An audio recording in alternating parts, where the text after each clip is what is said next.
Traders, अब मैं समझाता हूँ आपको लाइव में कि कैसे ट्रेड करना है और कैसे नहीं करना है। ठीक है। सबसे पहले तो निफ्टी में आते हैं हम लोग, और ये निफ्टी का चार्ट है। ऊपर रेजिस्टेंस है 24,124 रुपये का, और नीचे सपोर्ट है 24,055 रुपये का। इसके बीच में ही निफ्टी चल रही है। ऊपर गया था, वापस इसमें आ गया। अगर इसे ब्रेक करता है प्रॉपर तरीके से, तो फिर ये टारगेट रहेगा हमारा 23,965 का। लगभग 80-90 पॉइंट का टारगेट मिल सकता है यहाँ से, अगर इसे ब्रेक करता है तो।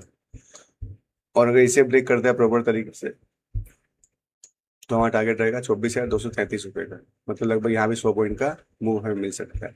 आज एक्सपायरी है, ध्यान रखना। प्रीमियम डिके होंगे, इसलिए इन दो लेवल्स के बीच में हमें कोई ट्रेड नहीं करना।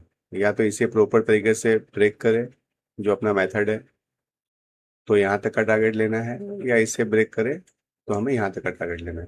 ये निफ्टी का क्लियर हो गया, कोई कंफ्यूजन नहीं है। इसी हिसाब से ट्रेड करना है। इसके बीच में हमें कोई ट्रेड नहीं करना, क्योंकि इसके बीच में सिर्फ डीके होगा और आपका लॉस होगा। अगर लॉस नहीं चाहते हो तो इसके बीच में कोई ट्रेड मत करना। ठीक है। अब हम आते हैं अपने स्टॉक्स पे आज के। आज काफ़ी सारे स्टॉक्स हैं। हिंडाल्को देखते हैं।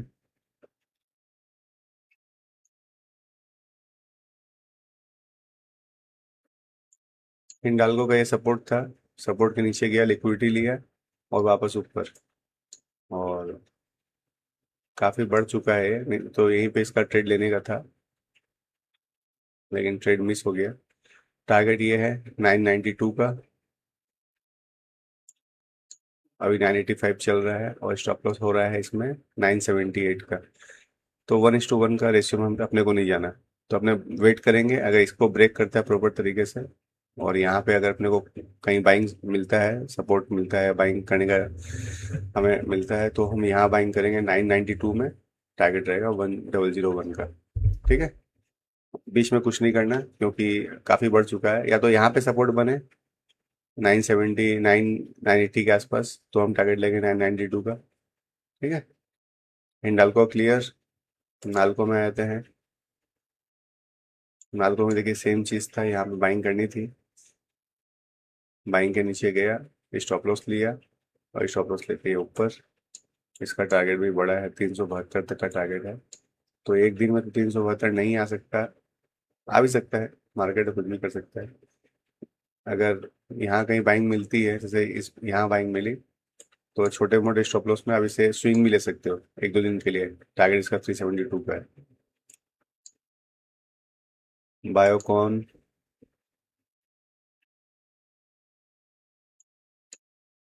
बायोकॉन एक्चुअल में लेने की इच्छा मेरी यहाँ पे थी, लेकिन आया नहीं है, और ये यहीं से घुमा दिया है। और ये दो इसके रेजिस्टेंस है, अगर इसे तोड़ता है तो फिर कहीं भी जा सकता है, क्योंकि ये लाइफ हाई में चल रहा है। मतलब लाइफ हाई नहीं, लेकिन फिर भी काफ़ी दिनों की हाई पे चल रहा है। ये जो रैली आई थी, इस रैली के पास है। तो आप समझ लो कि अगर इसके ऊपर जाता है तो स्विंग का टारगेट भी मिल सकता है इसमें अच्छा खासा। अगर कोई स्विंग ट्रेडर यहाँ पर है, तो आप मान के चलो।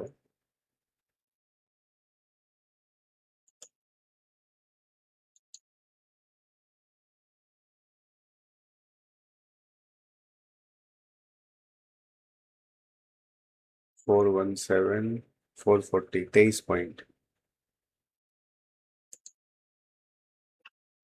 मतलब यहाँ से 23 पॉइंट और मिल सकते हैं अगर इसे तोड़ता है तो।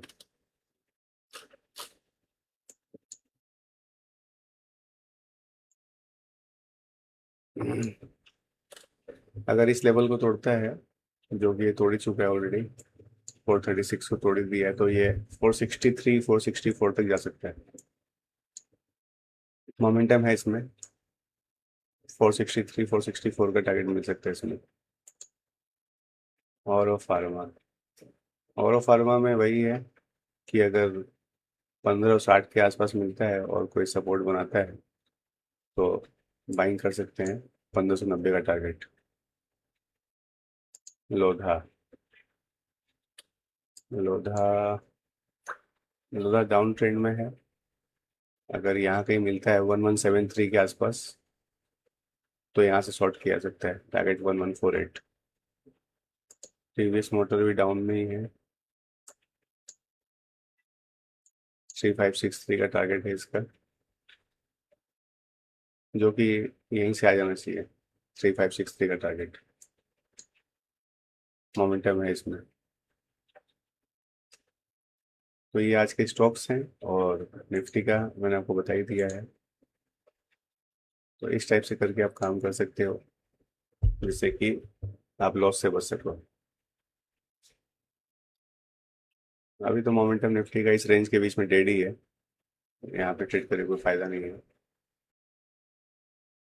ठीक है ट्रेडर्स, लाइव आके मुझे आपको यही समझाना था कि कैसे मार्केट में ट्रेड करना है। निफ्टी का कल मैं लेवल नहीं दे पाया, थोड़ा सा बिजी था मैं, तो इसलिए मैंने आपको बता दिया है कि निफ्टी कैसे ट्रेड करना है, और स्टॉक्स भी मैंने बता दिए हैं। उन्हीं स्टॉक्स में ट्रेड करना है जो जो 6 स्टॉक्स मैंने आपको बताए हैं आज, और उसी हिसाब से ट्रेड करना है।